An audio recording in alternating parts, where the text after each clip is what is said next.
Welcome everyone to the Iowa City work session for December 15th, 2020. And our first item is going to be talking about, it's a joint meeting with the Planning and Zoning Commission.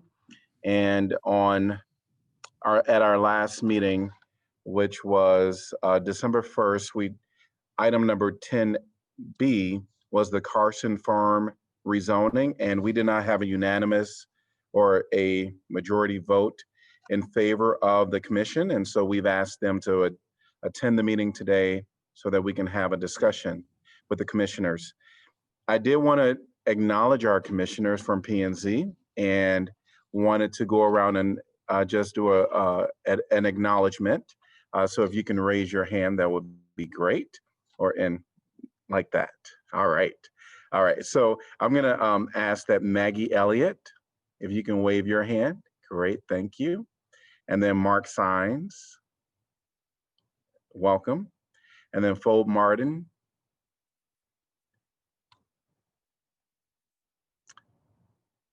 I'm assuming not present, but potentially could get on.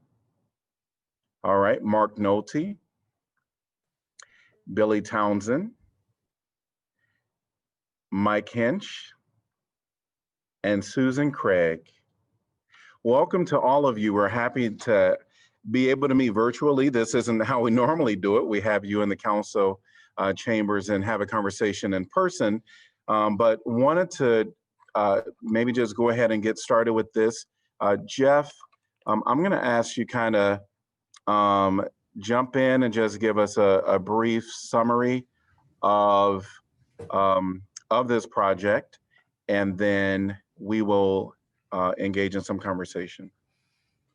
Yeah, thanks, Mayor, and good to see everybody tonight. I'm actually would hand this off to Danielle Sitzman in our Neighborhood and Development Services Division, and she can just quickly go over the annexation, the rezoning item, give you just a reminder on what that's all about, and answer any questions that you have.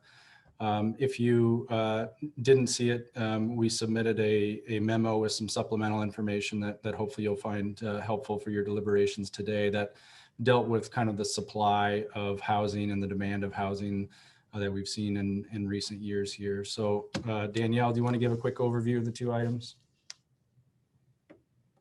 Sure, I can do that real quick.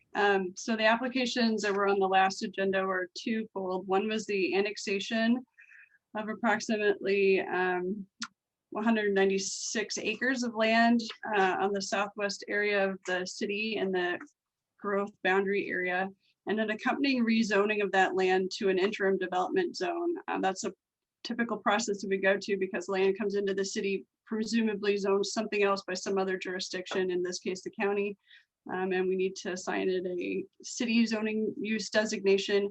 We have a set of interim development zoning designations that we use that are basically keeping in place the density, which is very rural at the time it comes in, with the intention that land eventually gets rezoned one more time before development happens to a zoning district that's more specific to the future use proposed.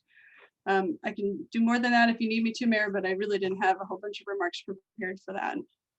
Yep, no, thank you. Just wanted to get kind of a brief overview of the project, and you did an excellent job of giving us that. So commission and counselors, I also wanted to ensure, I don't see our Mayor Pro Tem, but I see all of our other counselors. Is that correct? All right. If we can have someone reach out to our Mayor Pro Tem. Mayor, she did just reach out to me a little bit before the meeting. She's feeling ill and will not be able to make either meeting tonight. Okay. All right. Thank you for letting me know. I think I may have gotten a missed electronic something from her right before the meeting as well. So, all right. Thank you for letting me know. All right. So we're going to just open up the floor for discussion on this item by both the counselors and our commissioners. So feel free to jump in. Okay, Mr. Mayor, I'll go ahead and start. This is Mike Hinch. I'm the chairperson of the Planning and Zoning Commission. I'm on my second term for the P&Z Commission. When we look at these applications, the first thing, our responsibility is to look for compliance with the comprehensive plan and compliance with the various development ordinances of the city. And so when in the vote for this, I can't remember if it was 5-2 or 6. I just can't remember. I know there's 2 in the negative and the rest are in the affirmative. And so when I looked at this, I just want to very quickly go through this for you.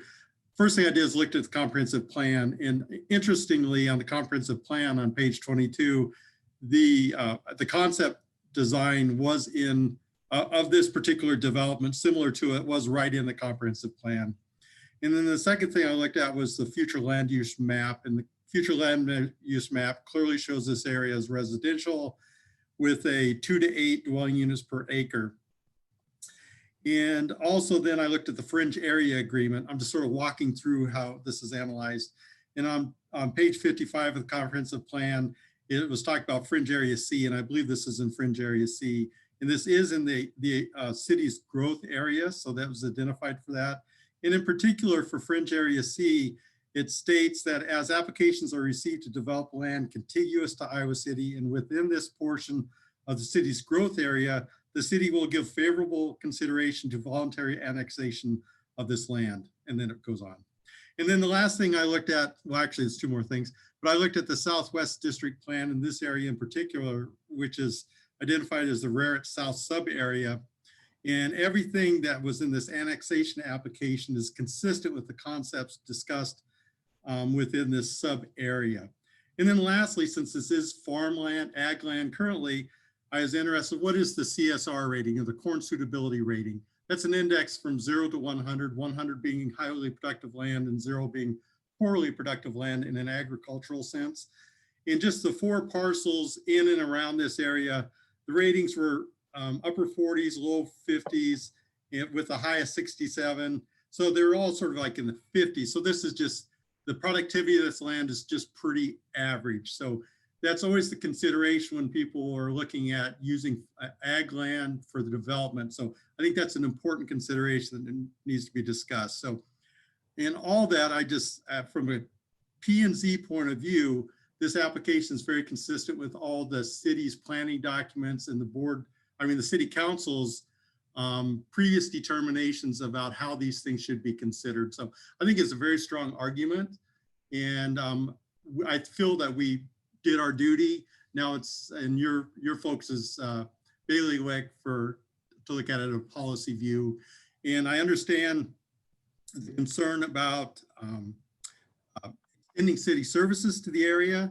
And in all the documents it talked about the need for city utilities, particularly sewer lines. Well, that's already in the plan to be done in 2023. And through zoning, because this is just an interim development. So as this gets rezoned in the future, that's where the city can control the cost by the density and the layout of that area and the walkability and the commercial, residential commercial development. And then very lastly, the city needs all housing types. And so that's how I viewed it. And I presume most of the members of the commission viewed it as we analyze that application. So thank you, Mr. Mayor. Mr. Mayor, if I could, because I feel like responsible for why we're here tonight. Being a new P&Z member, I agree with everything Mike said there. I should have stuck to the merits of the annexation, specifically the way we did the roll call vote that night. It had passed. It had enough votes to pass, so I decided to editorialize on the next phase, which was the development phase, and that wasn't the right place to do that. So I apologize to the counselors and the mayor and the staff for this added layer and for the developer. I do hope as things move forward, I lived out there for many years. I lived both off Kitty Lee Road and then we lived over near Weber Elementary. So I know that area has some challenges already. And so just as it moves through the process, I hope that you continue to explore ways to alleviate congestion and try to create more of a neighborhood feel. One of the other things that Meyer Avenue, which is the north-south road that is further to the west, kind of runs parallel to the interstate. That's something that you'll want to work with the county on. That'll be the next main road. The challenge right now with that area is Raritt is the only way in and out, and a lot of folks use I don't even know the name of the road that kind of snakes up by West High, and there's a bunch of traffic calming that have been put on there. So it's already kind of a difficult place to get in and out of. And those are some of my comments. But again, they were in the wrong place in the sequence. And so I apologize. Yeah, this is Janice. That's Shannon that turns into something else that goes over by West High and by the Church of the Jesus Christ of the Latter-day Saints. I use it often. This is Mark Sines here. I'll step in and say that I agree, Mike, with what Mike said. I mean, that's how we try very hard to use the existing plans. We understand that over time, plans morph and change a little bit. I think in this, for example, with the comprehensive plan, I think we're coming up on the end of the anticipated lifespan of this particular comprehensive plan. But one of the things that I think, and this is something, for council going forward, is to, as the new comprehensive plan is developed, coming up with a firm statement as to the intentions as far as growth, and where that growth is. I know there's an interest in continuing to grow around the core of the city, and we do see, I think, a lot of development in that regard. Not everyone wants to live in the core of the city, and I think that's something that we have to remember. And if you look beyond that, then you're pretty much in any direction you go, you're getting into raw land, because it is so.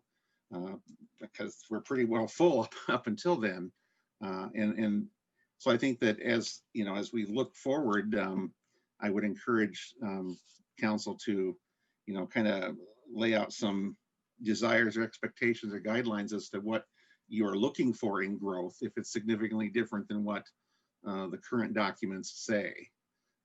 I was in support of this particular annexation, and the comment I would agree, and Mark, thank you for noting that.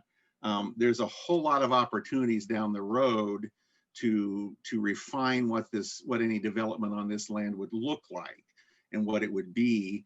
I think at this point they're simply asking to become part of the city, and I personally feel like if a contiguous piece of land wants to become part of the city and hopefully become a productive part of the city, that it would be looked upon favorably. That's kind of my bias. So that's where I'm coming from. I'm happy to answer any questions. And I'd also like to add that the fact that there's 10% affordable housing that they've written into that plan is another good reason. There's not a lot of affordable housing on that end of the city. And it would be nice to have that piece as part of it.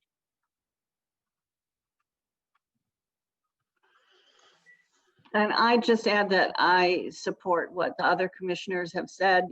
I'm pretty new to P&Z, but this, in what, 6 months, maybe, I don't know how many meetings, but this seemed like one of the most straightforward things that we'd seen. I mean, it just fit into everything that was going on. There were some preliminary outlines of what a development might look like, and that were done years ago. And I asked a couple questions about that. And the point which has been made already is that gets taken care of later, that this is the annexation. And I don't know why you wouldn't annex it. So that's my comment.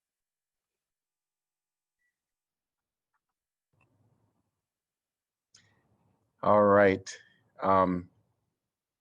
Want to allow for any other comments by the commissioners. Of course, this is a conversation, so just jump in at any point.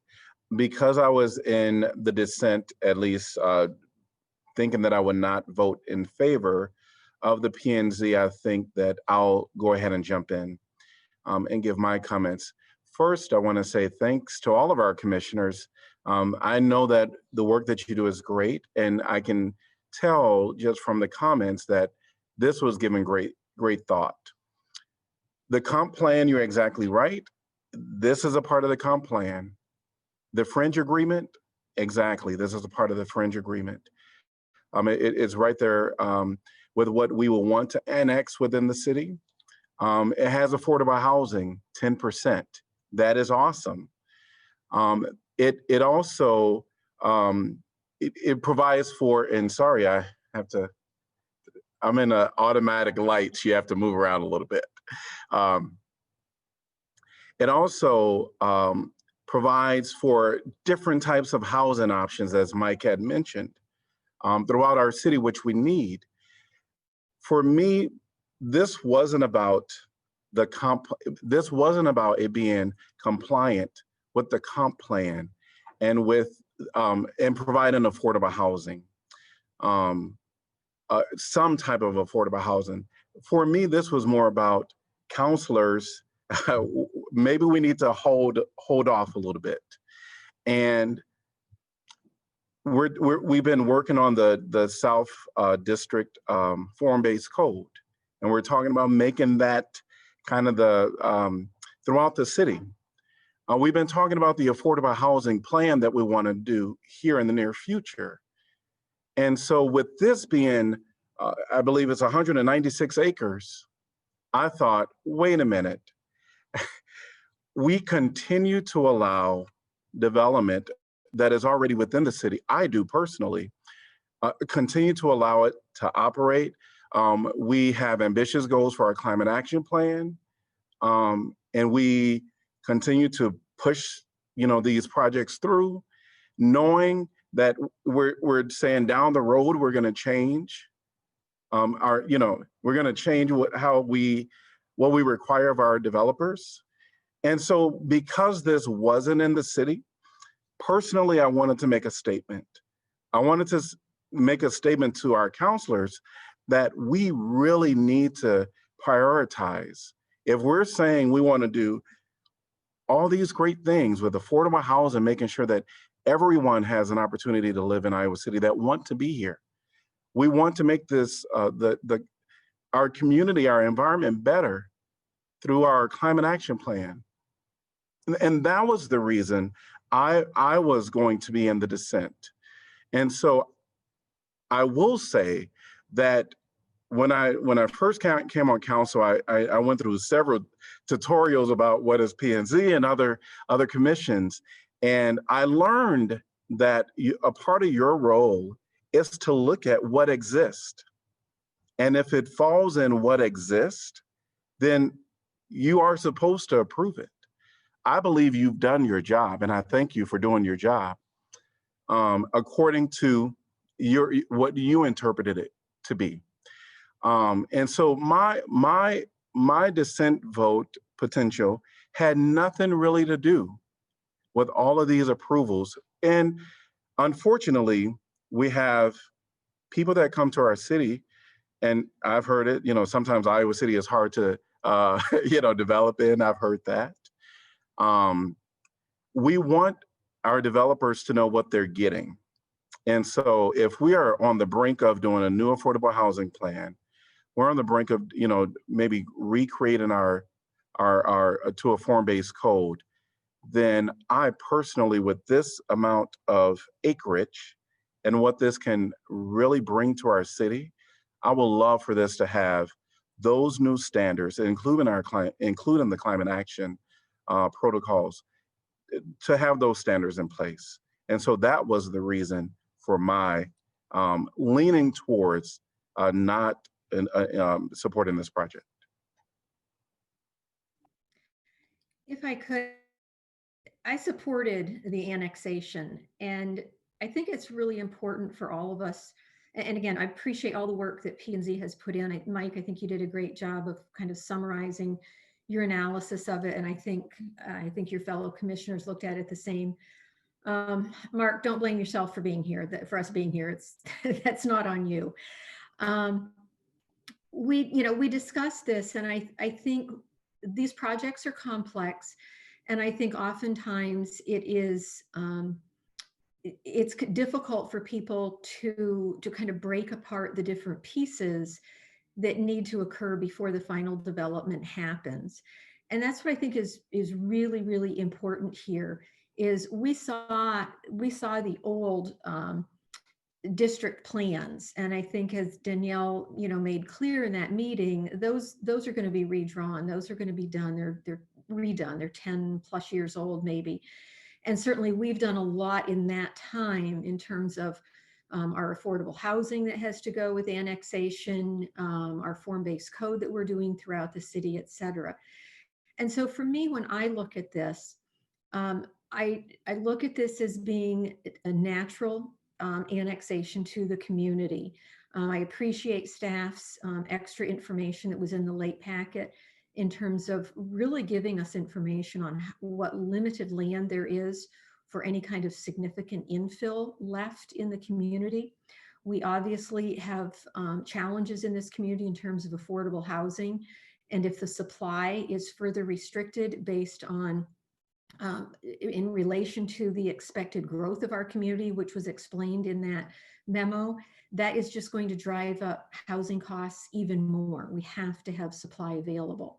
So for me, this was just the first step of a many step process. And the idea that the sewer line isn't even going to be out there till 2023 gives the city ample time to get our new affordable housing plan in place, to look at how our climate action items might be changed in regarding to housing. I would certainly hope, I won't be here, but I would certainly hope that future councils would require a much different district plan. I mentioned this last time, with much more diverse housing stock than just 196 acres of single family home. I thought the developer's memo regarding discussions they're already having with the school district on space for, and these aren't commitments, but obviously they're having discussions on an elementary school, a middle school, a fire station, park areas. These are all decisions that the city council will have authority to weigh in on. And so to stop the process or delay the process now risks it going forward at all. And these things take years. I mean, I look at one of the last kind of big ones we did with the extension of Tamarack, and that was probably at least an 18-month process from the time those developers started until they broke ground to actually build houses. And this one is much bigger and much more complex. And so to me, by doing the annexation, it signals to the developer that yes, this is an area that we want as a part of the city. We want to have control of it. We will then provide the infrastructure. Yes, we will have to provide services like mass transit, et cetera. I totally get that. But we want it, and we're willing to work with you over the next 3 years prior to the sewer being in there to make sure that this is a wonderful neighborhood. It's an inclusive, diverse neighborhood, different price points and types of housing and all the other public amenities. I think to delay this now simply delays the whole implementation of it, and maybe the developer decides not to go this route. And I think that would be really unfortunate. We need more housing in the community.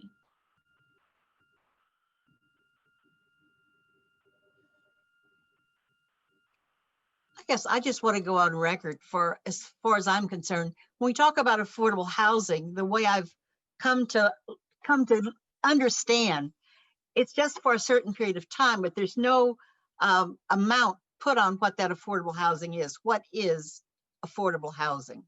And why is it only for a certain amount of years? When a person goes into a unit, if they've only got 10 years of affordable housing, what is there to say that in 10 years they can afford the regular price of that unit? So I think something needs to be, you need to talk about what exactly this affordable housing is and for what period of time we're talking about, because just to have it for a few years, we're going to be in the same boat 10 years from now that we're in today. So when you start writing those new requirements, those are the kinds of things that I hope you take into consideration, that it shouldn't be a time limit on how long a person can be in those units.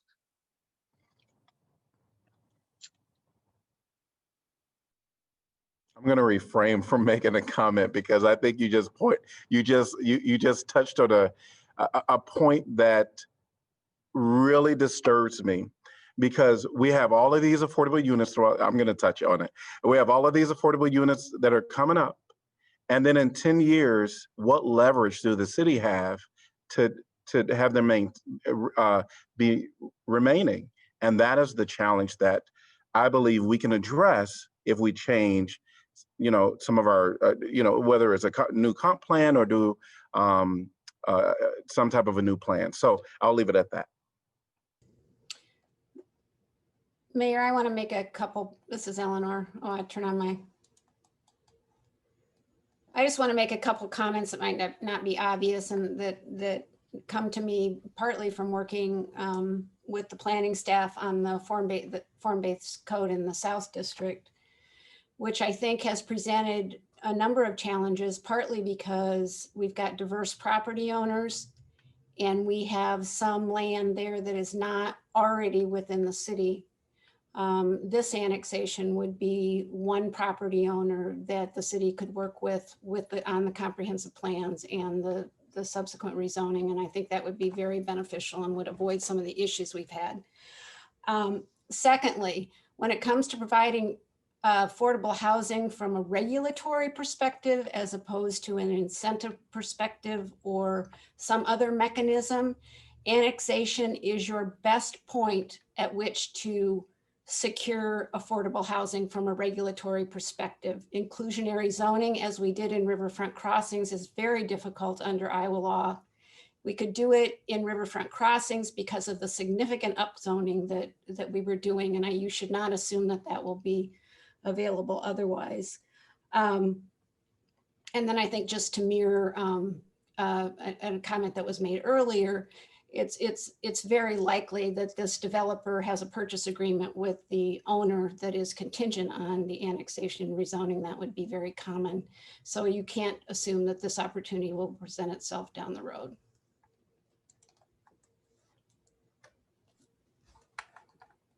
I was just hoping that staff could maybe articulate for us what is the affordable housing component that is tied specifically with the annexation, just so we can have a little clarity on that. Eleanor, you can correct me if I go astray, but there's an annexation agreement that basically ties them to our current policy. They acknowledge our current policy and commit to fulfilling it in the future at the steps at which they actually execute an affordable housing agreement, which is much farther down the line in the development process. It's actually just prior to building permits. So they get through the subdivision approval process, continuing to commit to doing it. The actual execution of the agreement is at the very end. I would just add that that's correct. That we would add a condition to the conditional zoning agreement for the interim development rezoning that required that affordable housing agreement at the time the building permit was issued. Could you remind us that I believe it's 10%? It is 10%. And what's the year? What is the year? How many years is that for with the annexation? It does. Well, it doesn't say in the proposal that we had, other than it was resolution 18.-211 related to affordable housing is how they had it listed in the actual reading. Tracy Highshoe, the Neighborhood Development Services. In our annexation policy, it's looking at a 20-year time frame. It encourages the 20 years. Now, when we look at that steering committee for housing or new action plan, we can address that. We can talk about that. It could be, if you want permanent affordability, it might be we give the option, for the city or affordable housing provider to buy certain units. Otherwise, you're looking at a cost analysis and you're looking at how many years does this requirement. Permanent affordability requires ongoing subsidy. So unless the city's owning it or we're selling it to a nonprofit, somebody with a mission of affordable housing, it's hard to hit that permanent affordability unless you're doing that. But we do have time. Like I think we've said, the sewer doesn't come in until 2023. We will start the steering committee conversations for housing this January. And I think Jeff wanted those recommendations by October of 2021. So we will be picking up and discussing that.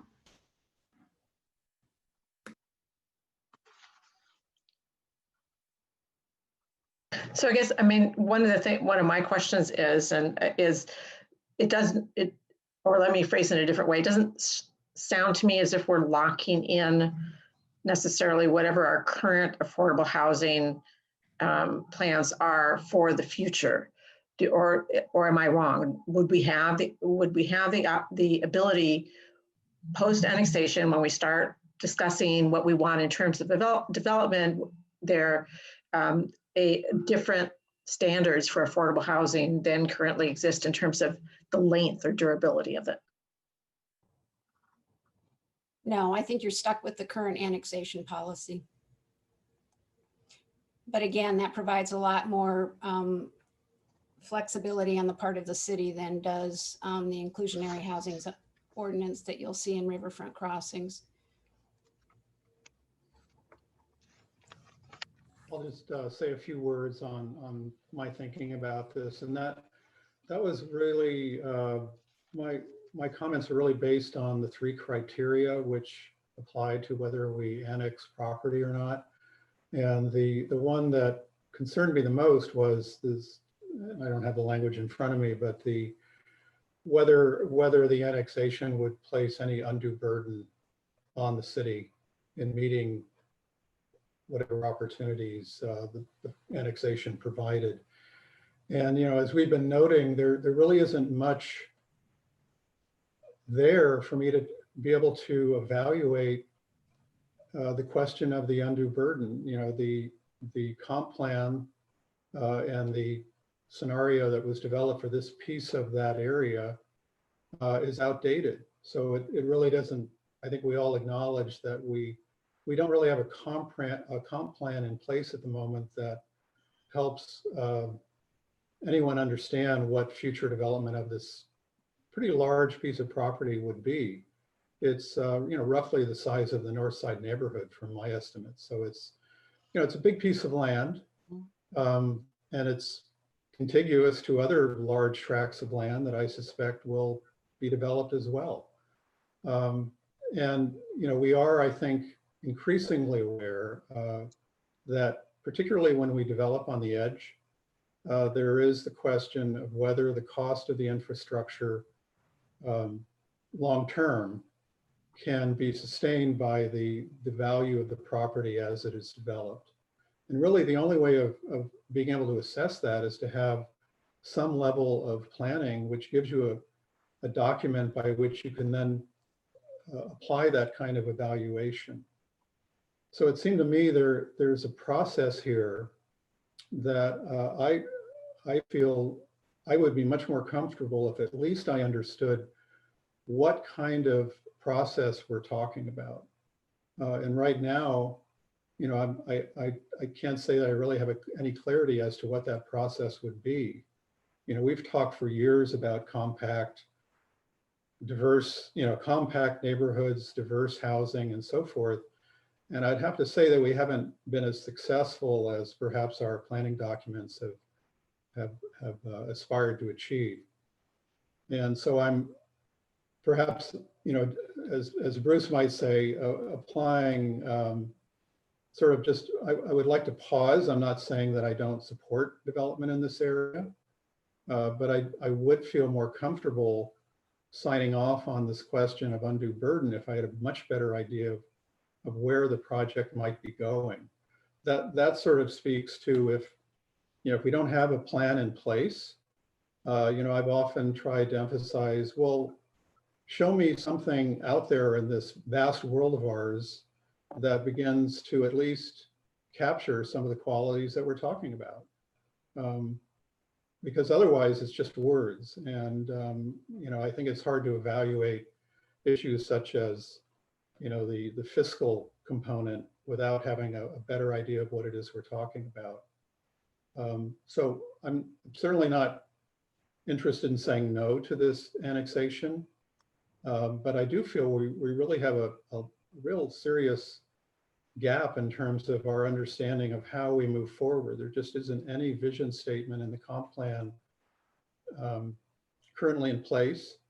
And it seems to me with a project of this complexity, based on those sort of comparables, benchmarks, if you will, Typically, successful projects require consulting services, especially if we're going to make that evaluation in terms of whether the project fiscally, if we do the math and make sure that it will in fact not be an undue burden on Iowa City. So what I'm interested in seeing is a more kind of detailed roadmap of the steps involved that we will be undertaking once we approve the annexation.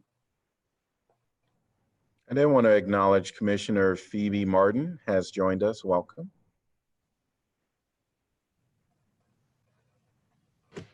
I just want to speak a little bit on this as a new counselor, since I've only been exposed to, projects in a decision-making and policy context for this year.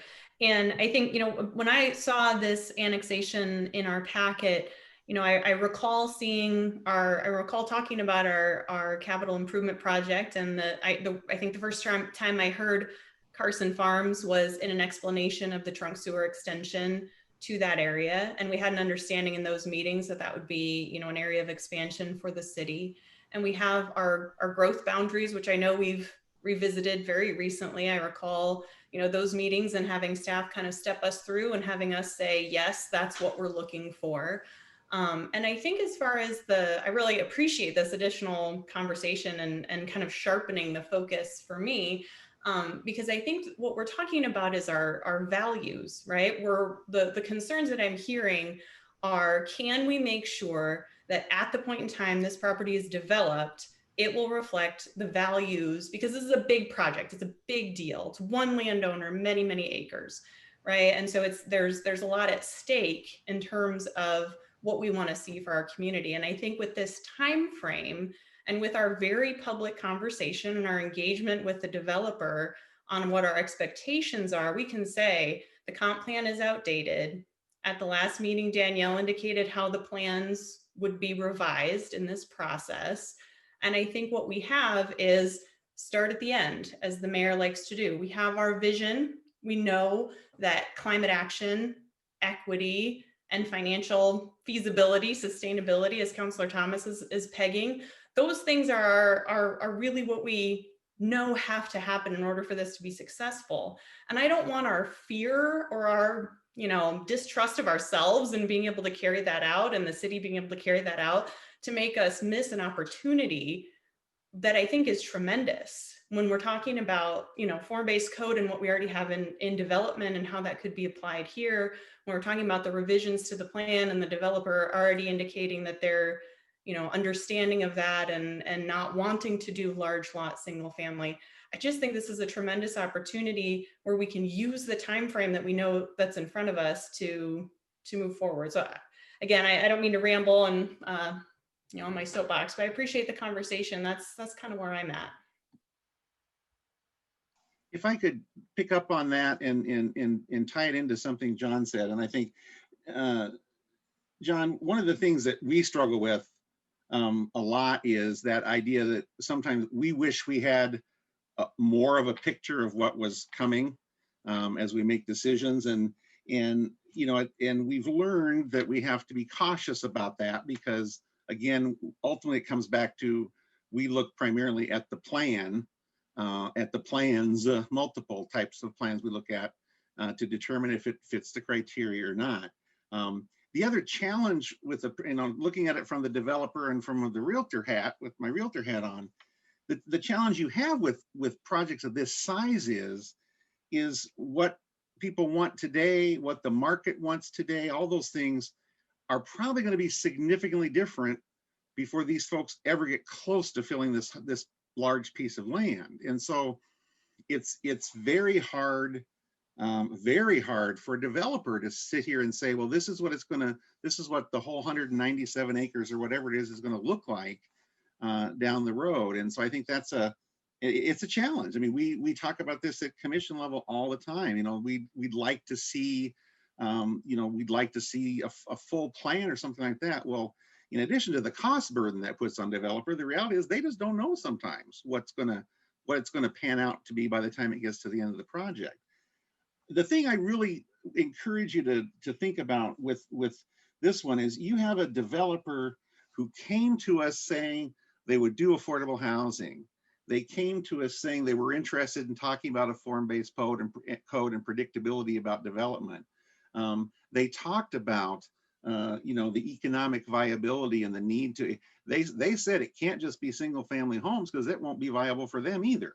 It's got to have some more density. It's got to have multifamily. They talked about a neighborhood commercial area where they would, meet the needs of the neighbors that live in this community, which gets a bit to the, I know the walkability issue is something that the council talked about in your discussions, and they said, I think the developer acknowledges that they've got to provide some services and accessibility for things right there in the development, and they're interested in doing that. So I think, I really feel comfortable personally that it's a huge piece of land, and the reality is no matter where we grow, it's going to be a big piece of land because that's what's left. But in this case, you've got people, including some local partners, who really have just come with a seemingly very willingness to cooperate with the city and to come up with a great plan for this development. And as was said before, there's going to be a lot of opportunities along the way for both the commission and the council to weigh in on some of the specifics that get down. But those are the things that I did appreciate, that they came right to the table with some of those key issues that I know we all talk about all the time. So that's why I was pretty excited about the opportunity to get this, to lock this piece of land into the city of Iowa City. I want to, I'll go right ahead. Oh, excuse me, Mr. Mayor. Just to follow up on what Mark said, and several other speakers have said it, and I know we need to wind down here, but this is a large parcel of land, but I think we have a large opportunity. It's not usual that we have one developer who's able to put together an assemblage of multiple parcels and has shown willingness to work with the city and has a vision for this to be something other than just cookie cutter development. So I know you have a difficult job and I won't tell you how to think, but I would encourage you to think of the opportunity this gives us to put some of these concepts that have been articulated into practice, because we're many years away from this happening. And so through the rezoning process and the development process, this is a great opportunity to get many of the things that several of the counselors have talked about. And I'd hate to see it get passed. So I just encourage you to think about the huge opportunity we have in front of us. Thank you. Mayor, hi, Mayor, this is Pauline. I hadn't chimed in yet. I just wanted to say that saw this, I was a little uneasy about it, and I think it kind of related to some of the undue burdens that John was talking about. In particular, I thought of our transit, which we've just worked really hard to get that study done and remap some of our routes. Fire, law enforcement, and then on the issue of the schools. We all know how difficult it is for the school district to build new schools. We recently saw them go with the bond vote, and that was a struggle to get people to approve of that, to build new schools and to rebuild the ones we have, because that takes a lot of money for them. And I just have some concerns about that. And then as far as Laura had mentioned about just what do we see for our community, or what do we see for the needs? And as we've been talking all along is true affordable housing. And and I do appreciate our annexation language, having that affordable housing requirement in it, but just including just this small piece of a 200-something acre bit of property, I just can't see folks who can afford housing living that far out on the outskirts of town. And are we talking a $299,000 house versus a $300,000 house is affordable? You realtors there that are on the P&Z maybe can explain that to me, because I just can't see how the folks that we're talking about that truly need affordable housing would be able to live out there. That's just my point. Great. I do want to just certainly thank all of the commissioners for being a part today. Our counselors who will be having this discussion, again, it's on our formal agenda tonight at 7 p.m. It's item number 10A. But if there's any other further comments, and I know that Councilor Weiner, we welcome you to definitely chime in. I just wanted to say that I'm also in the same category as Councilor Burgess as being relatively new on council. But when I look at some of the things that we've done this year, some of the things that we've either bitten off and said, yes, we can do it, and we are committed to doing this, such as the Black Lives Matter project, and we've committed ourselves and we've made substantial progress, and we're going to continue to work on that every single month as far as I can tell. That wasn't originally on our plan. We decided to do it. We challenged ourselves to do it, and we're continuing to work at it. On the other hand, we decided not to do the big solar project. That's something I personally regret because I now see it as it was a huge opportunity that we decided for a variety of reasons not to take. I'm right now seeing this more as an opportunity to also hold our own feet to the fire to make sure that we get the type of community and development that we want 3 or 4 or 5 years from now, so that it really does answer to the community, and that the opportunity is there. I think I see it right now as a major opportunity for us to help shape and develop, as opposed to one of which we should really, the one that we should fear or really be concerned about. Because this is either our community is going to grow, or the communities next door are going to grow. And I'd rather, to be honest, I live on the west side. I'd love to see more development on the west side that, as Billy Townsend mentioned, has different price points and different opportunities, with more park and more opportunity for shopping, none of which we really have right now, or that we have in substantial amounts. So that's sort of where I'm coming from. Thanks, Mr. Mayor. Any other comments by anyone before we close our time here with our commissioners? One last thing, just to take the opportunity. We've had, in the P&Z, we've had multiple occasions the last several years of struggling with outdated fringe area agreements. It's just one thing that really needs to be updated. I know it's being worked on, but the faster the better, because it's been a problem for us. So thank you. All right. Well, thanks everybody, for the commissioners for being a part, and we'll be back at 7 p.m. talking about this very topic at our formal meeting. Thank you. Thank you. Take care.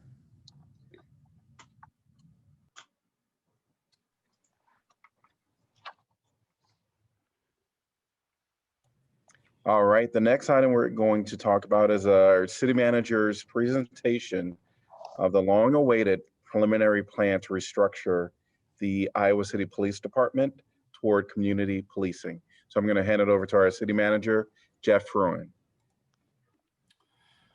Okay, thank you, Mayor and Council. I'm going to do my best to move through this quickly. Hopefully we can at least wrap it up before the start of your formal meeting, and we can revisit it as needed going forward. So I thank you for this opportunity. It's my pleasure to present to you an overview of the preliminary plan that you requested as part of your June 2020 resolution addressing Black Lives Matter and systemic racism. Now, the past 7 months, I've spent a significant portion of my time gaining a deeper understanding of our police operations, policies, and practices. I've looked at where we've been and where we stand today. And one thing I'm very certain of is that we have a very good police department. They are leaders in many areas and have set high expectations for themselves when it comes to excellence in public service. And when I say we have a good department, I'm not so much focused on our policing skills, although we have extremely talented staff. I'm more talking about the people behind the uniforms and the civilians that serve us too. They are good, caring people and want nothing more than to serve this community to the best of their abilities. And this is what our foundation is. It's strong and it's ready to pursue whatever future lies ahead. And if any group of employees can rise to the challenges of new expectations that this final plan will eventually contain, it's our police staff. Listen, we know we're not perfect. No city department is perfect. We know that we make mistakes, and this year has certainly given us a deeper appreciation for the consequences of those mistakes. I think what we need now is a renewed opportunity to lead. We need city council support. We need community support. We need your trust that we can execute on wherever this plan ultimately lands. I'm not presenting this preliminary plan as a blueprint. It's presented as a start. It has 36 recommendations that change the way we operate, the way we communicate, and that reinforce the community and community policing. It's designed to be scalable in many ways, and perhaps most importantly, it's designed to keep the conversation going and not just be a simple check the box type of plan. So I strongly encourage anybody who's interested in this topic not to solely rely on my overview tonight. The written plan contains much more detail than I can cover in our limited time tonight. So please take some time to read it and provide some feedback, and we'll talk about those opportunities at the end. The document itself is available online at icgov.org/preliminary plan. You can also access public feedback opportunities there, including a survey where you can voice support or provide comments on any or all of the 36 recommendations contained in the plan. The structure of the plan or the organization is listed on the screen. It reviews some recent history of the department before jumping into those 36 recommendations, and I'll cover each of these sections tonight in varying levels of detail. So here's our mission statement. It was revised in March of 2019, so it's very new. It is to work in partnership with the community, enhance trust, protect with courage and compassion, and empower victims of crime through excellence in service. And this is what we work towards every day. We have just under 110 permanent positions in the department, almost 25% of which are civilian staff. And in the interest of time tonight, I'm not going to go through our org chart in detail, but it is available in the plan along with brief descriptions of each of our positions. So the chart that you're seeing on the screen now denotes the change in PD staff and budget since 2010. And I'll walk you through some of the highlights here.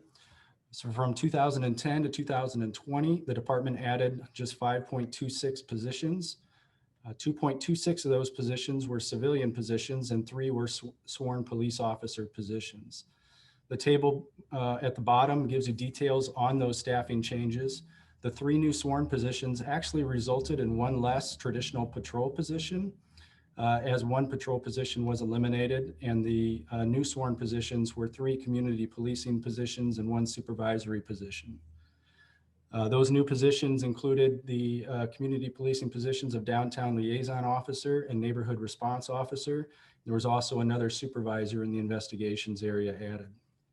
And those downtown officer and neighborhood response positions, again, are not your typical patrol positions, as their day-to-day duties aren't completely driven by dispatched calls for service.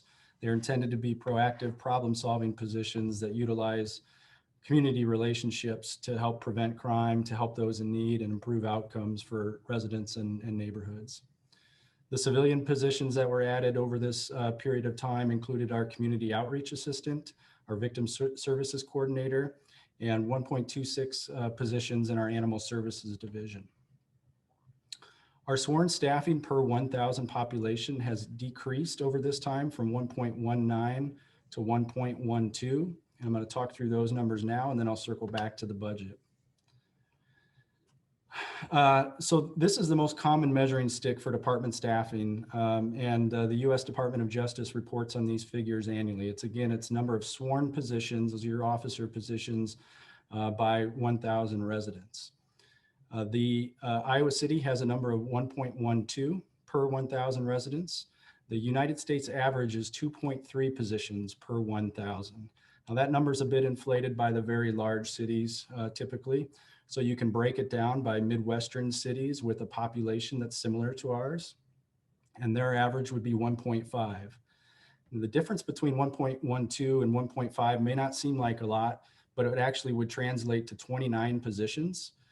That's to say, if we wanted to be at that average number, we would have to add 29 sworn positions.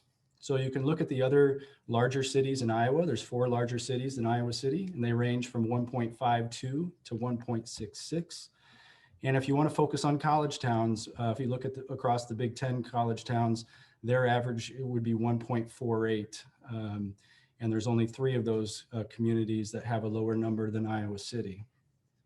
So there's no right or wrong number here, and you're never going to hear me advocate for staffing based on a metric like this. Your staffing needs will be determined by your operational demands and your community expectations. But what this does say is that we're not a staff-heavy police department. We're comparatively lean and efficient. From a budget standpoint, over that 10-year period, the average annual growth of the police department budget is 3.6%. We've consistently been between 23.88 and 25.65% of the general fund budget since 2012. And that level of increase is very consistent with what we see in other departments. And it's largely attributable to wages, health insurance, state pension payments, and inflationary growth in supplies.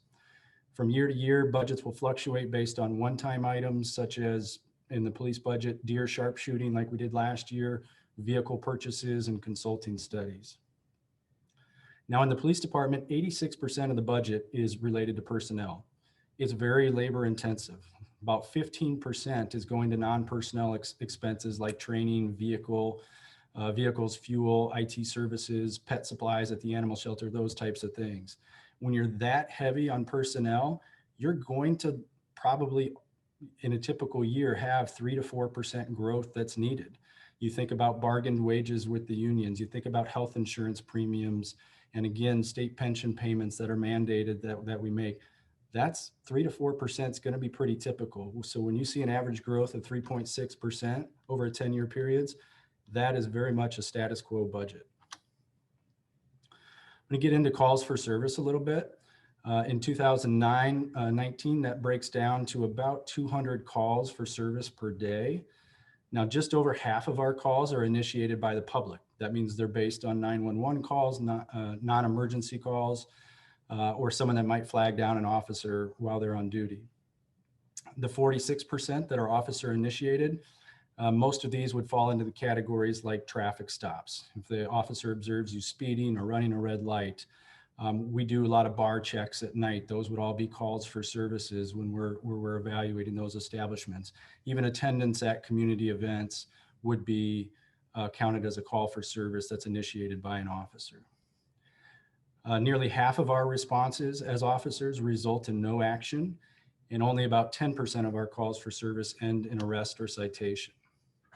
So I want to kind of pivot over to crime stats right now. Iowa City is a very safe community, but we can't be naive. We have serious crime that takes place nearly every day, and all these crimes have victims. We average multiple theft offenses per day, multiple assault offenses per day, and daily occurrences of fraud, drug violations, and vandalism. The most concerning is the rapid growth in weapon violations. 2019 was up 97% over the previous 4-year average. And I really want to call your attention to the right side of the screen there, and just looking at the shots fired incidents that we've had from 2019 to this year. In 2019, we had 15 shot fired incidents. This year, we're up to 56. In 2019, those incidents had about 56 rounds that were fired. We're over 300 in 2020. 5 individuals were injured in those shot fired incidents last year. We have 16 individuals that have been injured this year, with several weeks left in the year. This should concern all of us greatly. Let's look at violent crime rates. This takes you back all the way to 1995. What you'll see here is the blue line is the national average. The green line is the state of Iowa, and the bars are Iowa City. So again, we're a comparatively safe community that is consistently below those national and state averages. Going from violent crime to property crime rates, you can see that we're again well below those state and national numbers there indicated in the lines. So my takeaways from all this information so far, I think the crime statistics illustrate that we're a relatively safe community, and we operate kind of below those state and national figures. And this is really despite some status quo staffing levels that we have that are well below our national and peer community staffing averages. But make no mistake, we have concerning criminal activity that occurs on a daily basis, and there's great consequences to the victims of those crimes and the residents in the neighborhoods that experience trauma from nearby criminal activity. For good reason, we need to be hyper-focused on use of force. And first, it needs to be clear that in every incident, we should aim to use no force or the minimal amount necessary to protect everybody's safety. So here's some data on our use of force. Less than 0.5% of calls for service result in use of force. Those numbers can overstate force a bit because we define use of force in a way that may include no physical altercation with an individual. So for example, these numbers include situations where an officer displays a taser but does not use that taser. It also involves use of force needed to euthanize an animal, such as an injured deer after a vehicle accident. So this fall, we revamped our public use of force reports that we submit to the Community Police Review Board. We now include much more information on the individual cases, as well as aggregated demographics such as race, mental impairment, drug or alcohol usage, and the number of officers involved. I'm certainly not aware of any other agency here in Iowa that now provides more public information on our use of force incidents. The preliminary plan also recaps the October report we issued on the 23-year history of Iowa City's CPRB, that's the Community Police Review Board. That report detailed the 119 complaints we've received since 1997. And it's important to note that the CPRB has agreed with the police chief's findings in 93% of those complaints. That full report is a part of this plan, and you can look through that if you want to see the details on those complaints. There's a chapter in the report that deals with recent community policing initiatives. I'm going to breeze through this section of the plan, but it includes some analysis of additional positions that are focused on community policing, our diversion efforts, our supportive services efforts, and our targeted outreach. I really encourage you to spend the time to read this information. I think you'll be very proud of the progress that we've made. One community policing case study that I would like to highlight is our effectiveness in working with community partners to improve outcomes for our homeless population. And I want to be careful here not to appear to take full credit for these results, but it's absolutely fair to say that Iowa City Police Department has played a big role in these efforts. Our data-driven justice program helped pave the way for the Cross Park Place project. This was Iowa's first Housing First program, and you can see how effective it's been. The residents living in this facility previously spent an average of 170 days per year in jail. After just 1 year, that number averaged 28 and is expected to drop even more in the second year. Similarly, because in large part, due in large part to our downtown liaison community policing position, we saw calls for service pertaining to the homeless populations dropped from 450 to 300 in 3 years. And the number of associated arrests or citation dropped to about 1% of those calls for service. This should make you proud and hopefully give you confidence that we can continue to be part of the solution for some of our community's most complex problems. So now we're going to get into the recommendation section and really focus on how we become the leader. As cities across the country are looking at police reform, how does Iowa City lead the way? Each of the following recommendations are described in more detail in the report. And I again urge everybody to read the written report so that you can understand the hope and intent behind each one. So here's the 36 ways to get us started down this path. I want to start with analyzing how we respond to calls involving someone in crisis. And it's really important to recognize that no two calls are the same. As such, there's no singular response structure that's going to be a match for all crisis calls. The easy thing to do here is to say that the CAHOOTS model will solve all our problems. And sure, that would help for some calls, but if that was our only focus, we'd be failing our community. We need to be prepared for crises of many different shapes. And frankly, individual calls regarding people in crisis can change dramatically during that call. A seemingly safe call can turn violent, and a seemingly violent situation can be effectively de-escalated. The fluidity of the calls underscores the need for focus, preparation, and coordination at all points along this continuum.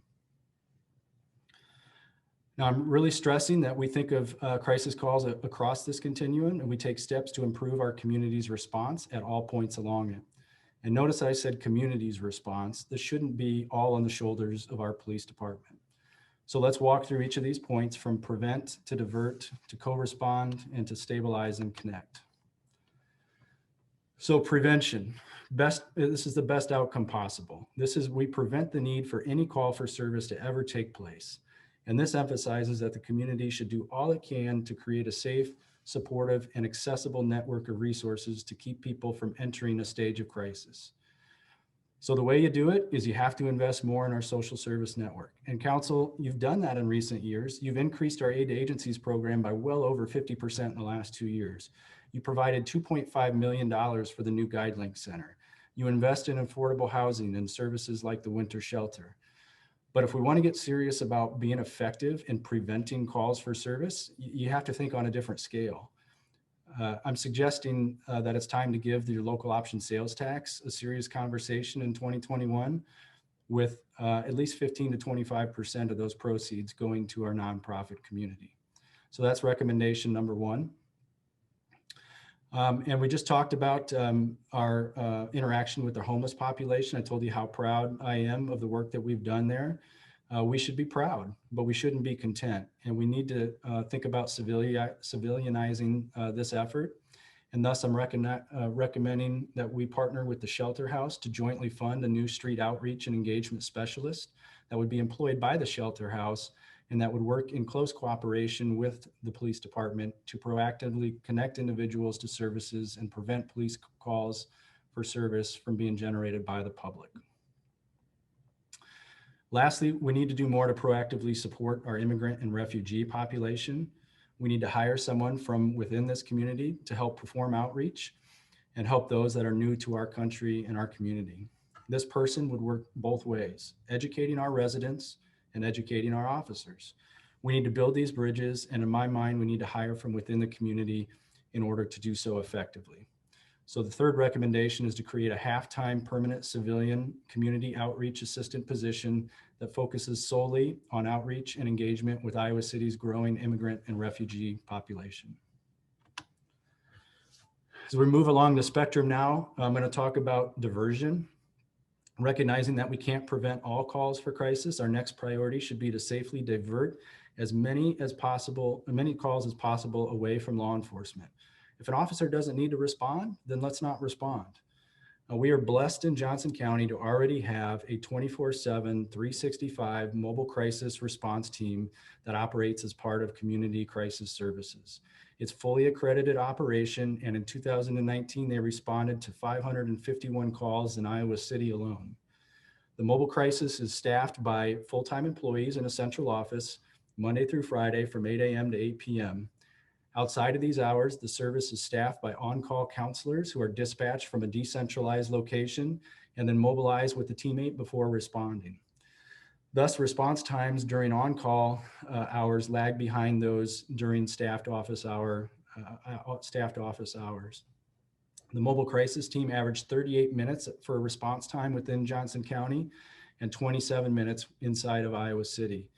The program has a very impressive 85% diversion rate. That means those are the clients that are diverted if the counselors are able to stabilize them at home or connect them with resources without having to rely on an emergency room or jail. So while we're blessed with this service, I think it's safe to say that 90+% of our population doesn't even know it exists. Thus, the recommendation 4 really gets at the city taking an active role in promoting the mobile crisis service. We have a platform as a city government, and we need to use it to promote the service that exists to the community. So promoting it is important, but we have to plan for expanding it as well, especially if we want to see them take on a higher percentage of calls. This is a bit more complex as it's currently a countywide service. Thus, we're going to need some regional cooperation in order to do this right. The good news is there's a blueprint for that type of collaboration. It's the GuideLink Center. In that case, the county took the lead and made it happen with contributions from local governments. In this case, I think it's our turn to take the lead and see if we can work with community to get this expanded throughout Johnson County. The sixth recommendation is to convene stakeholders from the mental health region, community, mobile crisis team, and the Joint Emergency Communications Center staff and board to discuss integration of mobile crisis services into the dispatch process. Mobile crisis is currently dispatched by the mental health region, and it's not integrated into our 911 system. So why is this important?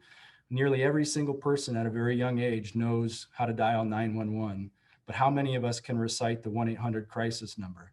How many people are going to take time to find that number in a crisis?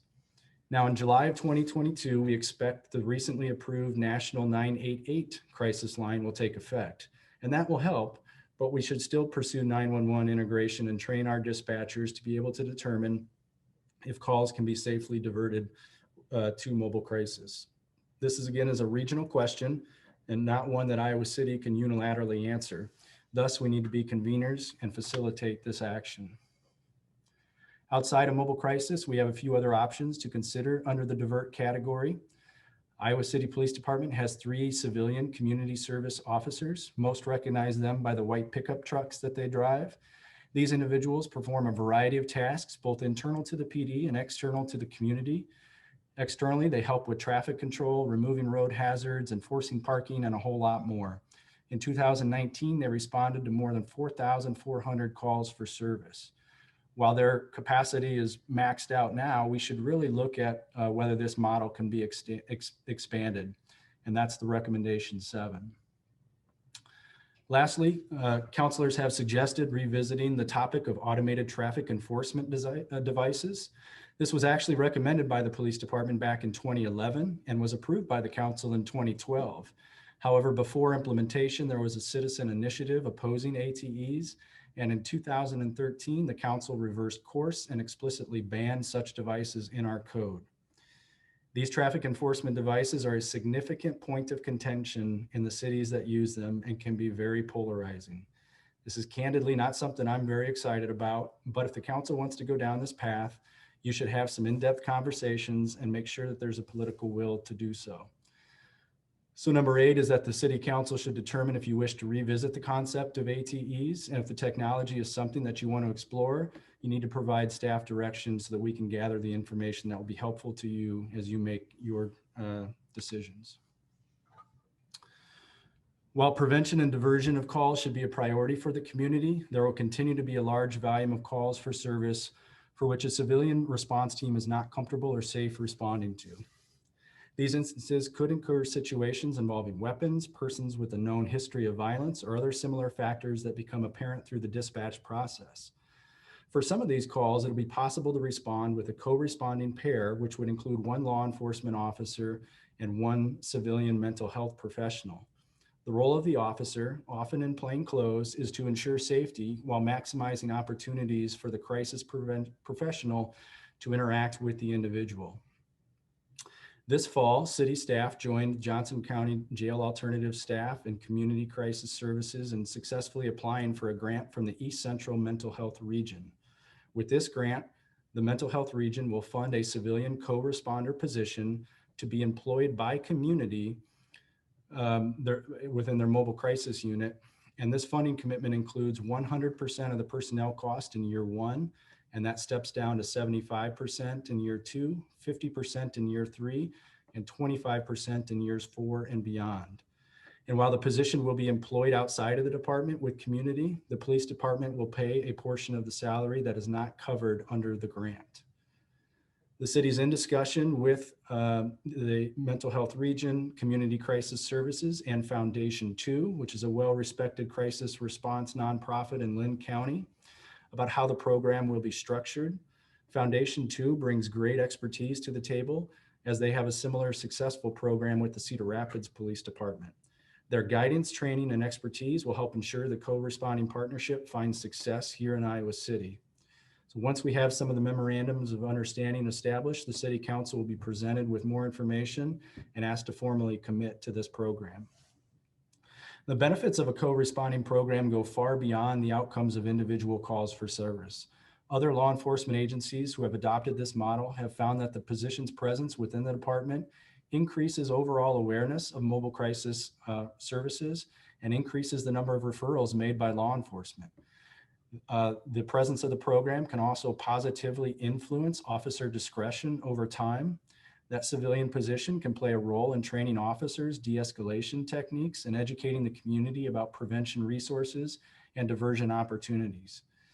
Lastly, this model is very easy to expand if it's desired in the future, and such expansion will be needed if we want to ensure that there's a co-responder team available at all times around the clock.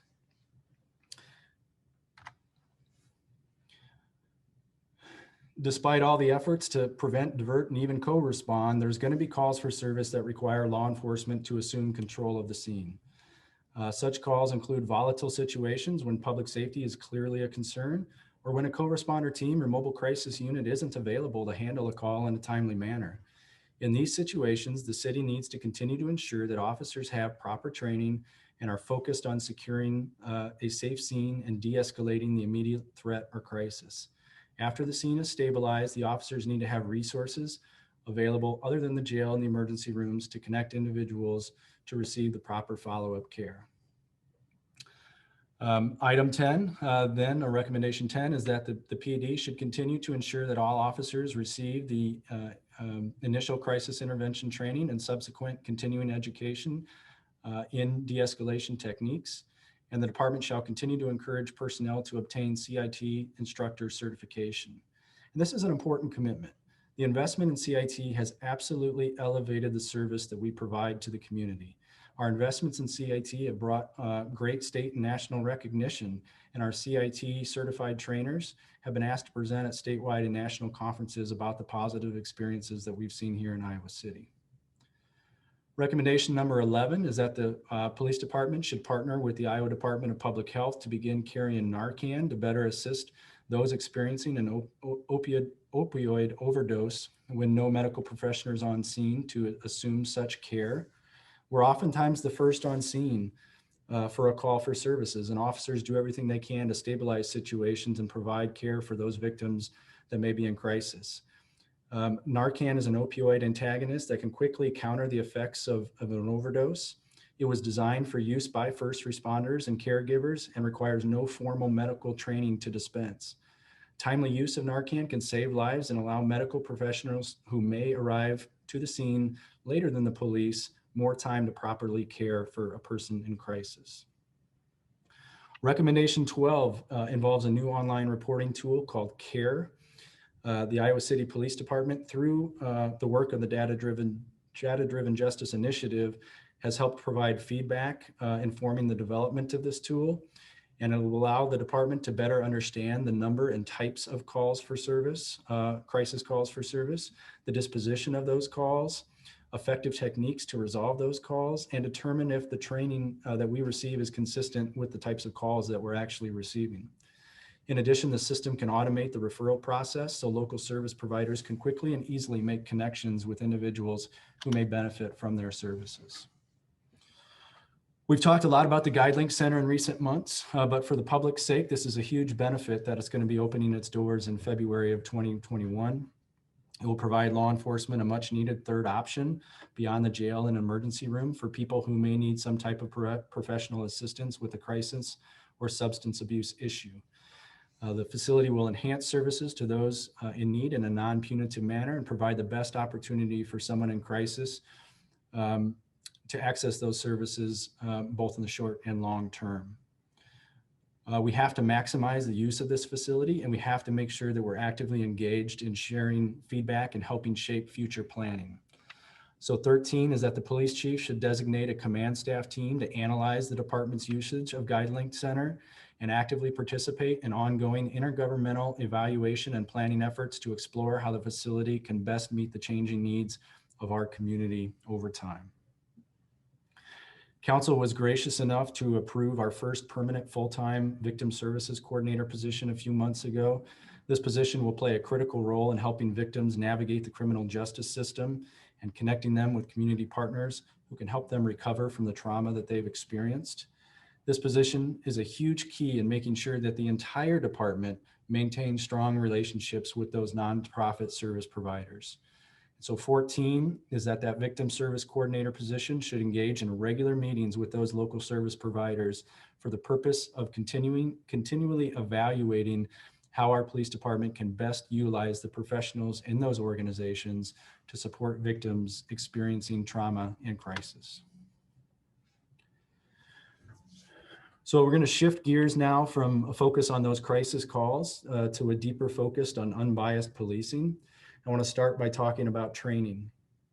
The Iowa Law Enforcement Academy provides the training foundation for all officers in the state of Iowa.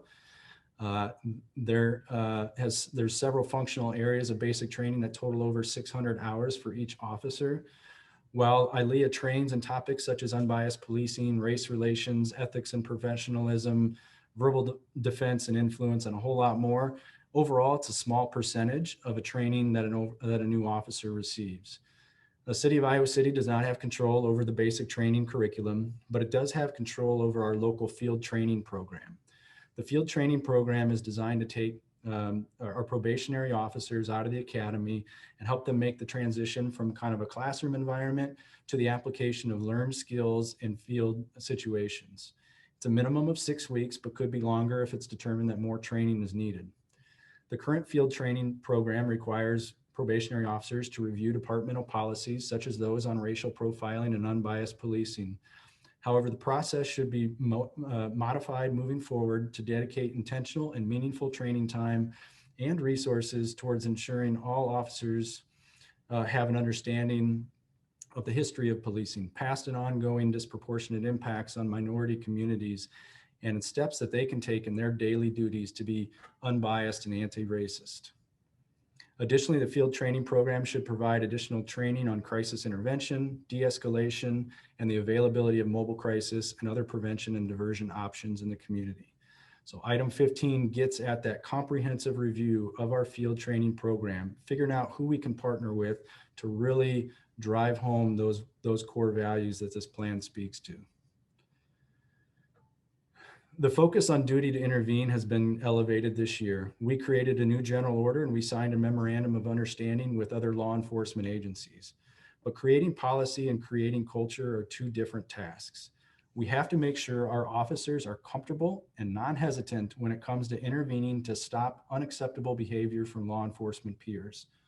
One of the premier bystander intervention programs in the country is run through Georgetown University. And thus, recommendation 16 is that we should actively pursue the Georgetown Innovative Policing Program's active bystander for law enforcement or ABLE training, with the goal of preparing officers to intervene to prevent harm and create a culture of peer intervention. While training with statewide and national subject matter experts will always be important, it's increasingly important that the police department seek local training through partnerships with community organizations and groups. In the past, the police department has done a good job partnering with social service agencies and groups like the NAACP on community-led trainings. However, these efforts can and should be expanded in the coming years. These locally led training opportunities can be incredibly impactful as the community can describe lived experiences and facilitate open, respectful dialogue with officers in a way that builds understanding, humanizes issues, and quickly influences change. From training, we're going to look at department policy and city code. Now, Iowa City is one of 10 police agencies in Iowa and only 4% nationwide that are accredited. This process requires that you are constantly reviewing policies and monitoring compliance on a daily basis. Currently, accreditation efforts are managed by a sworn sergeant within the police department. Long term, I think these duties may be best suited for a civilian position that would bring a non-law enforcement perspective to policy development and compliance review efforts. And that's recommendation 18. As part of the CALEA process, we're going to be updating 36 general orders in the next 12 months. It's been a long-standing practice that all general order changes get routed to the Community Police Review Board for comment. And as we move forward with that this next year, we need to apply the tools that we have learned with our racial equity efforts and include some type of racial impact statement with every policy update that we perform. And this will help facilitate more conversation with the CPRB and community and make sure that we're intentionally giving this thought with each policy update. Recommendation 20 can happen later tonight. That is the final adoption of your unbiased policing ordinance that is on your agenda tonight. In October of 2020, our interim police chief issued new guidelines to all officers for traffic stops. The new measure acknowledges the disparities in stops and outcomes and notes the societal cost of such disparities. These costs ultimately inhibit our ability to achieve our mission to partner with the entire community. The new guidelines provide clear direction to officers to focus traffic enforcement solely on issues of driver and public safety. The desired outcome is for the public to view traffic enforcement solely as an effort to help ensure the safety of the public and not as a punitive action for non-safety related issues. The intent of following the traffic stop guideline is also consistent with the overall goal of eliminating any occurrence of bias-based policing practices. These guidelines were issued with a scheduled review by the police chief after 60 days. And recommendation 21 is that we make those new policies permanent after that review period.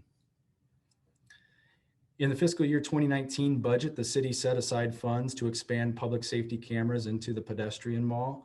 The infrastructure portion of this project was completed with the Ped Mall rehabilitation project that took place in 2019. The city now needs to install the cameras and adopt the policy that's going to govern their use. The city has circulated an initial draft policy to the American Civil Liberties Union and is working through the comments that they provided for us before we finalize the document. The public safety camera network is intended for investigations of serious crimes and is not intended for use as a surveillance tool. Over the years, the department has seen a number of significant public safety issues downtown that has required hundreds and hundreds of hours of investigatory work. Such incidents include shootings, hate crimes, sexual assaults, and seriously injured persons. Without a camera system, the department utilizes investigators to try to identify witnesses and provide identify private video sources. This limits the department's success rate in quickly resolving the crimes and bringing answers and justice to the victims. It also heightens the risk that a criminal may repeat an offense and further victimize additional people. The city appreciates that there will be public sensitivity to the cameras that cover public spaces. The development of a strict usage policy will help ensure that the cameras are not used for live monitoring unless there is an active public safety emergency, such as a fire or an active shooter situation. The policy will be presented to council and the court, so the corresponding intent is known and the use is transparent and speaks to the goals of solving crimes and assisting victims. And that's recommendation 22. 23 and 24 speak to our working relationship with the Community Police Review Board and the Human Rights Commission. I see a lot of opportunity here. In the case of the CPRB, it's important that they remain independent, but it's also important that they feel supported by the department. This can be done through regular communication and enhanced transparency. The recommendation reads that the police department should renew its commitment to the Community Police Review Board through regular police chief updates, staff introductions, frequent policy reviews, enhanced use of force reporting, body cam compliance reporting, and a more extensive board member orientation and internal investigations training. The Iowa City Police Department historically has not been involved with the Human Rights Commission. The commission not only consists of very diverse Iowa Cityans, but their mission focuses on ensuring that all residents know their rights and have equitable opportunities. A closer relationship with the HRC will provide unique opportunities for the police department to build a better understanding and build relationships with the diverse subsets of our community. Item 24 is that the police department should assign a liaison to the Human Rights Commission and actively participate in community education, recognition, and outreach events in order to build more understanding and connections with the diverse populations in our community. Council recently adopted its 2021 legislative priorities. Those included items such as decriminalization of marijuana, support for the Governor's Focus Committee, support for specialty courts, and more. And it's imperative that we work with our partners, including other cities and groups like the NAACP, to advocate for change and lead by example when possible. That's item 25. One thing that's not included in our priorities, but was something that needs statewide attention, is the topic of race-based calls to law enforcement. This topic was discussed at length at your last City Council listening posts. It involves the all too frequent occurrence of the public calling 911 to report suspicious behavior of minority individuals. These calls often prove to be baseless, with race playing a motivating factor. An example can be someone reporting suspicious behavior of 3 unknown Black males walking down their street or hanging out in a neighborhood park.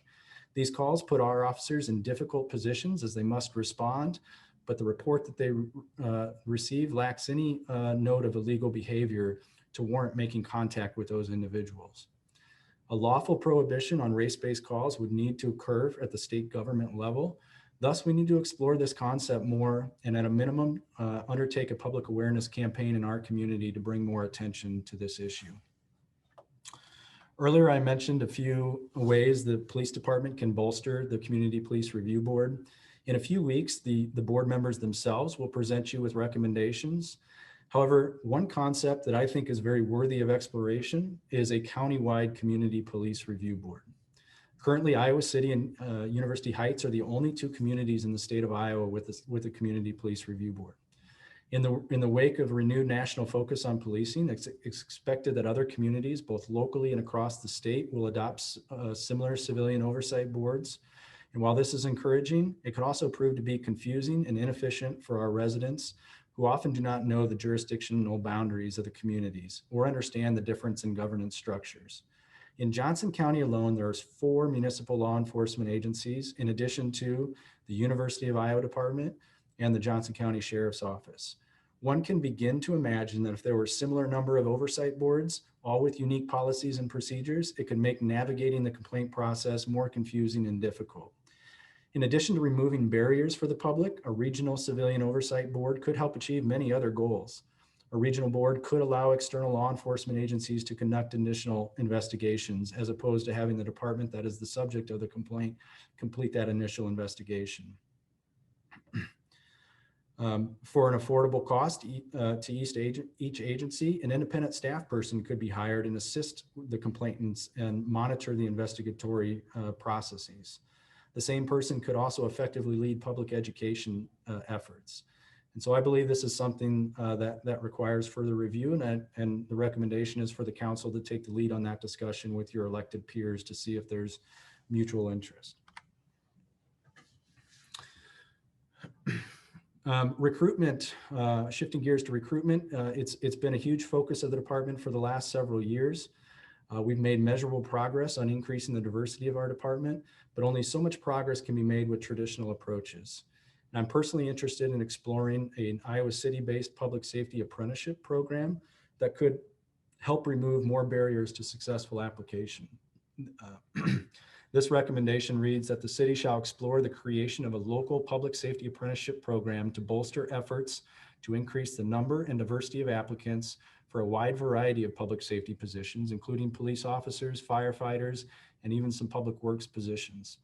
The program would pay a stipend to participants who would learn critical skills and perform limited duties and community service. Now, there are some state requirements that are fairly rigid, and we've seen a disproportionate portion of our minority applicants fall off during the written exam and the physical testing components of the police hiring process.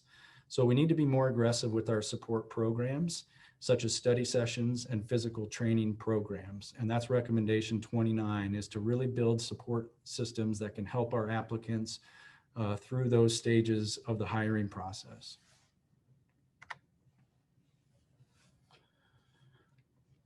We have high expectations for our officers, and the community's expectations are going to continue to grow. And that can be healthy and help us improve our service levels.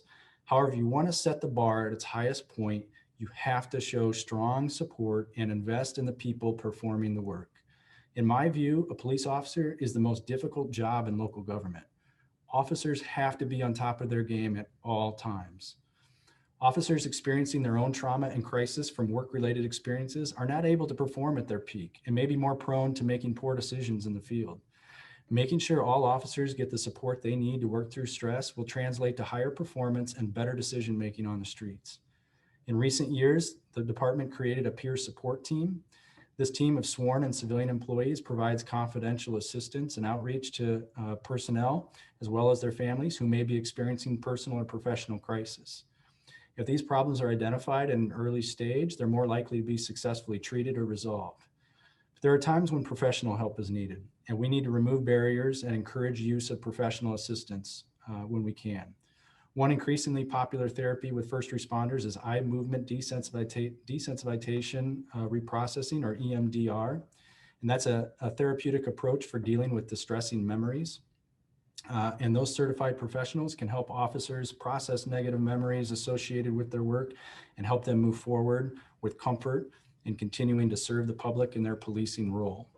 So number 30 is to seek partnerships with EMDR certified professionals and cover the expense for the initial officer consultations in order to reduce barriers to this service and ensure officers have needed resources to process distressing memories and perform to the best of their abilities. Iowa City police officers have a strong ethic towards community service. As a group, they collectively support local charities throughout the year. Individually, officers have been known to personally assist the people that they come across in their daily duties. Many also volunteer and contribute to the community through service on nonprofit boards, local schools, and extracurricular youth activities. The benefits of community service go well beyond the individual act of volunteering.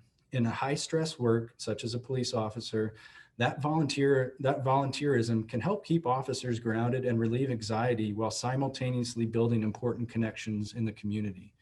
And 31 is an encouragement that the city explore a pilot program that requires officers to spend a portion of their shift time volunteering with an Iowa City-based nonprofit or working towards a community service project at all time throughout the year. I think a program like this, if structured correctly, could have a significant positive impact on individual job performance while also helping build important bridges in our community. The last 5 recommendations fall into a public data and communications heading. It's clear to me that we need more time dedicated to preparing timely information about our operations and trends in the community. We currently rely on sworn positions to handle that work, and I think we would benefit tremendously from a professionally trained communications position. I suggest that this be a civilian position outside of the department within the city manager's office. This position could also assist the fire department, which has a similar lack of dedicated resources to public communications. So 32 is that a public safety communications position be created in the city manager's office with a focus on improving transparency, responsiveness, and proactive messaging with the community. And it's clear to me that we got a lot of work to do on our department website. We do share quite a bit of information. All of our general orders are on the website. We have other good information on the site, but it's not always well organized or clearly communicated in a way that the public can easily understand.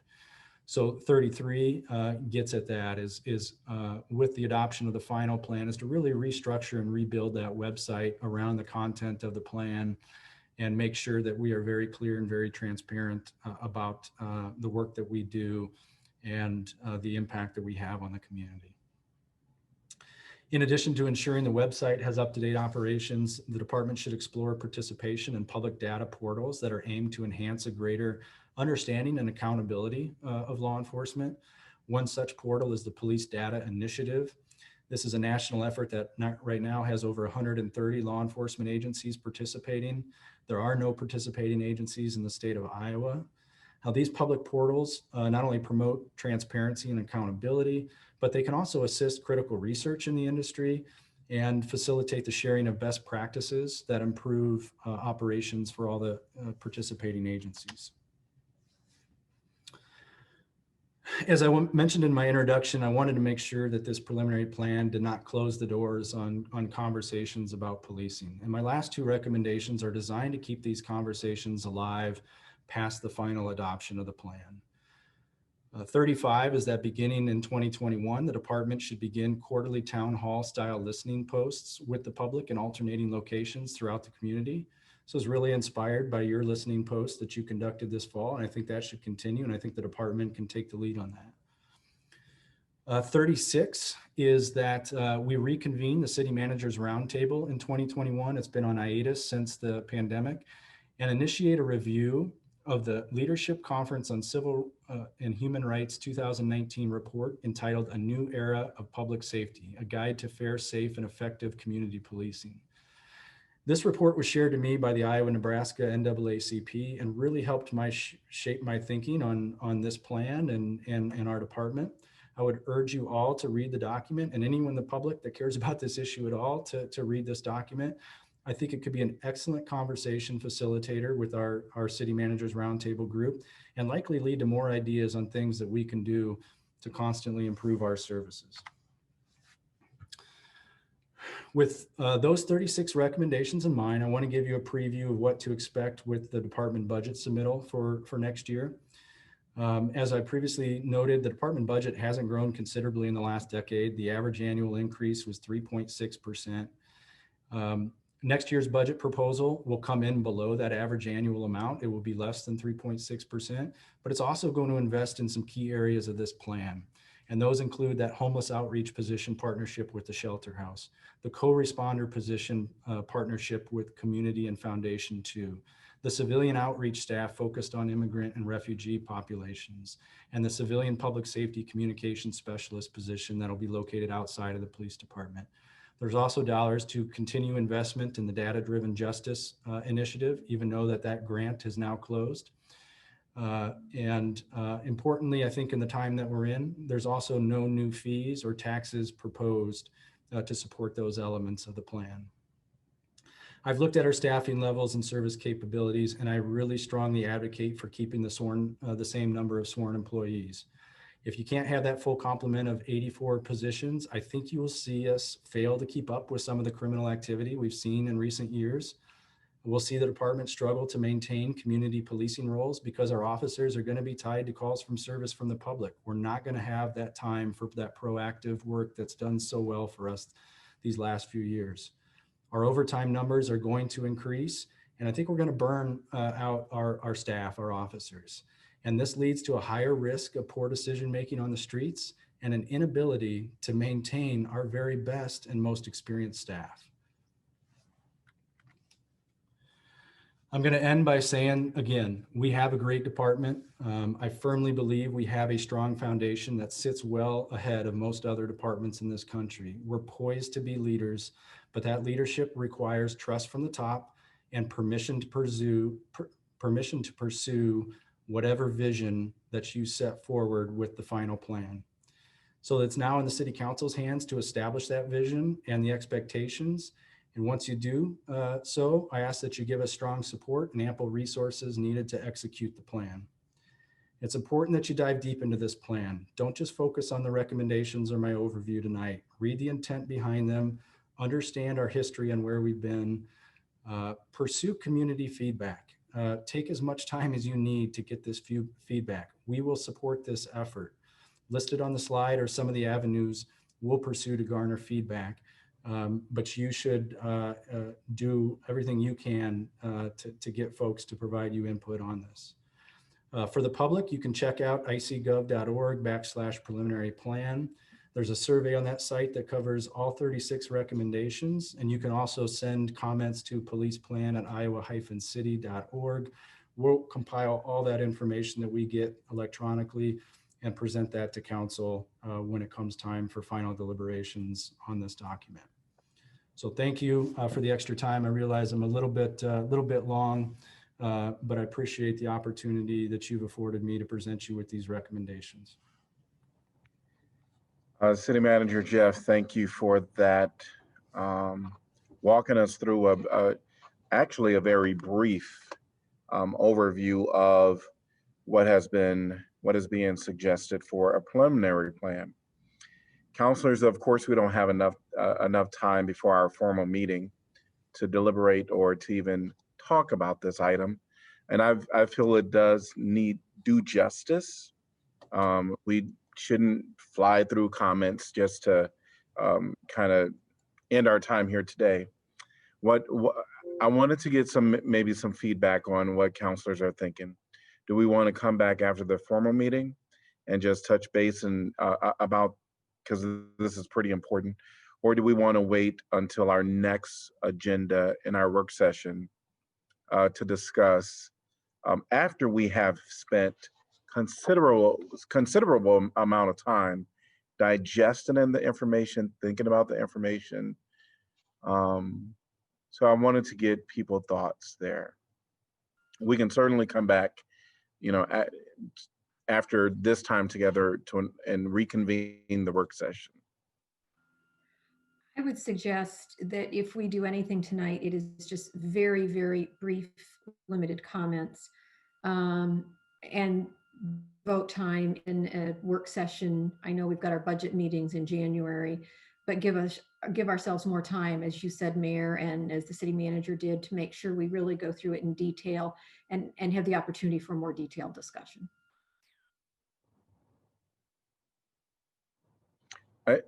I think for me personally, I know this has been a long awaited thing for not only us, but the community. So I know there is some, there was some hope, some expectation that actually council would speak, but given the breadth of all of this, I believe that it is, for me personally, wise to walk away and digest, understand, ask questions, have conversations with people in the community that has been fully on board or indulged in conversations relating to this.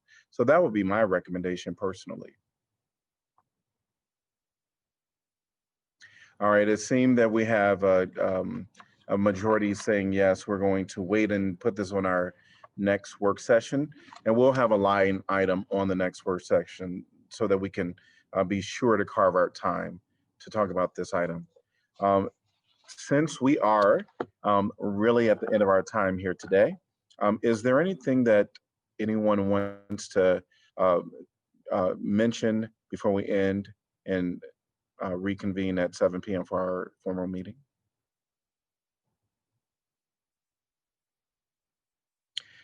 Yes. All right. So we're going to convene, and I think, Jeff, want to say thank you for all the work that you put into this. I know I've been a counselor since 2018, and I've come to know you very well, in my opinion. And I know that this was something that you really put a great thought and intent into. Not saying that it's going to all be gravy and accepted, and you already know that. But I want to say thank you for your efforts. It means a lot to me. So thank you. And I know it means a lot to all of our counselors and to the people in Iowa City. So thank you for that.